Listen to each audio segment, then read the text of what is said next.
యెషయా గ్రంథము 41వ అధ్యాయము 13వ మాట చదవగలిగితే, నీ దేవుడినైన యెహోవానగు నేను, భయపడకము, నేను నీకు సహాయము చేసేదనని చెప్పుచు నీ కుడి చేతిని పట్టుకొనుచున్నాను.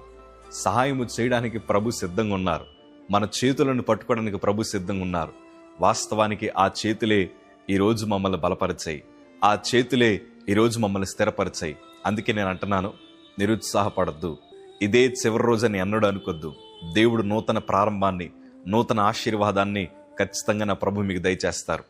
అంతెందుకు, మీరు ఎక్కడైతే ఓడిపోయారో, ఒంటరిగా మిగిలిపోయారో, అదే స్థలంలో అందరి మధ్యన ఘనమైన పాత్రగా ప్రభు చేస్తాడు. కీడు వెనకాల మేలు దాచే దేవుడు ఆయన. ఓటమి వెనకాల విజయాన్ని దాచే దేవుడు ఆయన. ధైర్యంగా నిలబడండి. ఇది అంతము కాదు, తొలి ప్రారంభం అన్న విషయాన్ని జ్ఞాపకం చేసుకోండి. మనుషులనే మాటలు పట్టించుకున్నారా, మీరు ఖచ్చితంగా పడిపోతారు.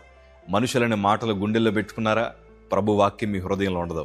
నేనంటాను, మీరు నిలబడండి, ప్రభు మిమ్మల్ని ఆదరిస్తాడు. మీరు ధైర్యంగా ఒక అడుగు ముందుకేయండి, ప్రభు మిమ్మల్ని 100 అడుగులు హెచ్చిస్తాడు.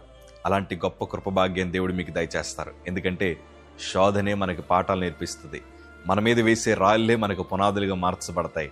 మనుషులనే మాటలే మనల్ని వాటిని ఎంకరేజ్మెంట్గా తీసుకొని మనం అడుగులు ముందుకేసుకుంటూ వెళ్ళిపోతే ఆ శాపపు మాటలన్నింటిని కూడా నా ప్రభు ఆశీర్వాదకరంగా మారుస్తాడు.